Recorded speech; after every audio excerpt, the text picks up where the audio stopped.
quizá no sea de los más frecuentes que veamos en un consultorio general o quizá en su servicio social, pero yo creo que sí vale la pena tener más o menos, o recordar más o menos los lineamientos que hay que seguir para diagnosticar la neumonía y luego ver qué es lo que hay escrito acerca del tratamiento de ella. Entonces, yo les quise poner no es un comercial, aunque estas son unas guías que salieron patrocinadas por un laboratorio médico. Hace dos años nos invitaron a que nos reuniéramos varios compañeros y yo. Hicimos una revisión de la literatura y sacamos unas guías que me parecen muy prácticas y que ahí las traigo, si quieren se las paso después en PDF, en donde viene muy fácil la descripción de la neumonía de una forma práctica y rápida, que yo creo que puede servir allá a nivel de cancha en el servicio social, ¿verdad? Y siempre, ¿no?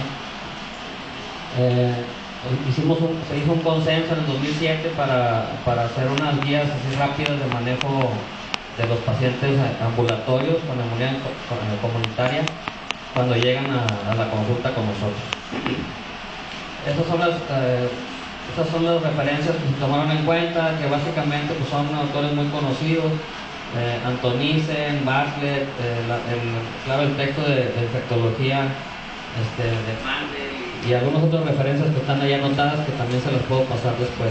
Pero en general lo que vamos a informar aquí es en las guías esas que les puse ahí del Consenso Mexicano de Neumonía adquirida en la comunidad de 2007.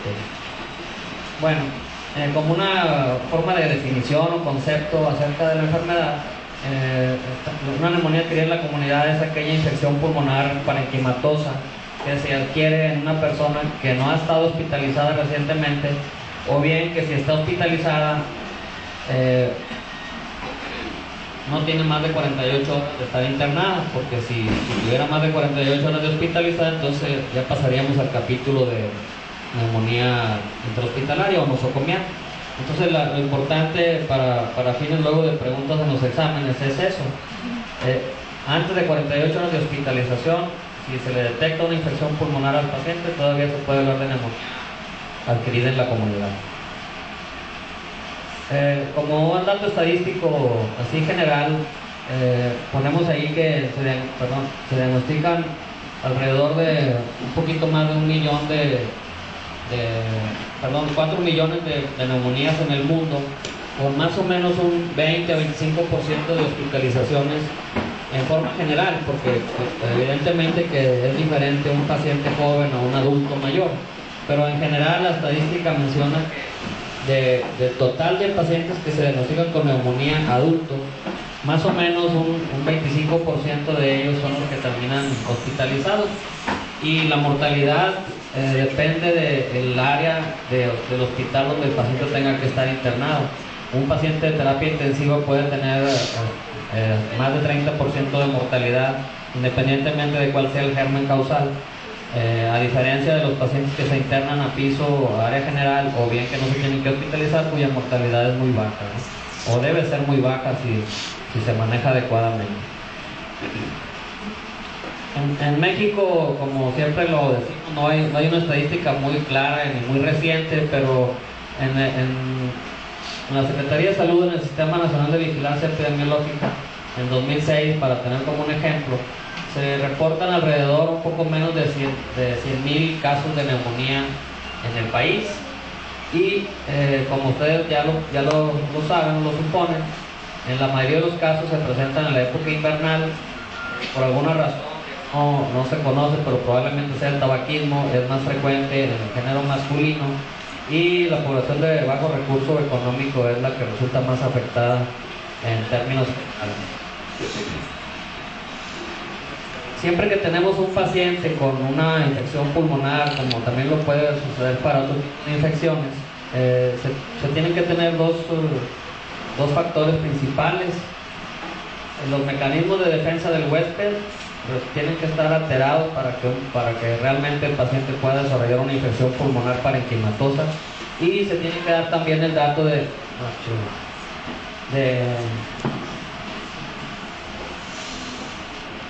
que haya una exposición a un microorganismo que generalmente tiene que ser un germen de alta virulencia, o bien el paciente sea sometido a un inóculo masivo. tienen que darse esas dos características. Difícilmente un huésped con su sistema de defensas y todos sus mecanismos, las líneas de defensa de la vía respiratoria baja, que esté íntegro, difícilmente ese paciente va a desarrollar una neumonía.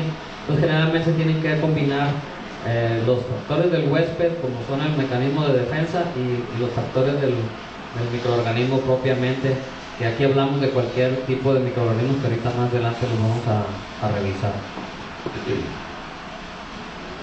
Cuando tenemos una neumonía, lo que sucede en forma, ya lo que es el tejido propiamente, es una condensación, la secreción bronquial y broncopulmonar normal se contamina o se infectan con gérmenes, y entonces todo lo que es el acino o el oclillo pulmonar resultan, digamos, rellenos de exudado infectado, y eso es lo que en la radiografía luego lo vamos a ver como una imagen de un infectado pulmonar. Básicamente eso es lo que significa la neumonía. Como ustedes habrán leído, y esto es muy común que se mencione, no sé si todavía en pediatría, se habla mucho de la bronconeumonía. Todavía en la literatura viene descrito así.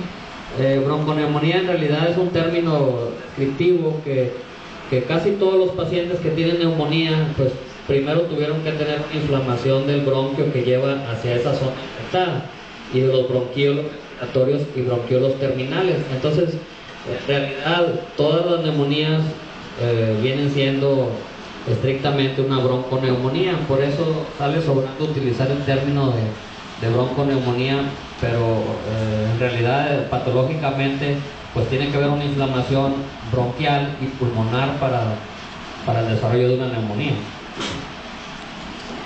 Los mecanismos por los cuales podemos tener a un paciente con una infección pulmonar, el más frecuente probablemente de todos los mecanismos por los cuales se desarrolla una infección pulmonar es la microaspiración.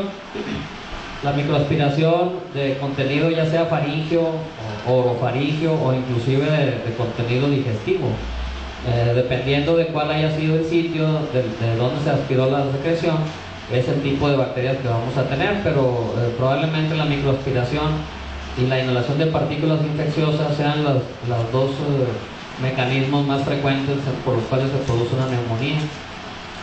Mecanismos como inoculación directa, básicamente podemos hablar cuando hacemos procedimientos invasivos diagnósticos como endoscopías digestivas o una broncoscopía que tenemos que hacer para un diagnóstico.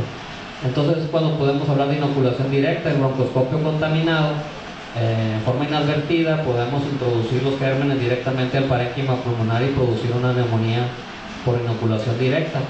El mecanismo de diseminación hematógena supone que el enfermo tiene que tener una disminución muy importante de sus mecanismos de defensa, y tenemos que tener un foco infeccioso en alguna parte de nuestro organismo. Generalmente, cuando hablamos de diseminación hematógena, el ejemplo más típico de una neumonía causada por este mecanismo es la del estafilococo dorado.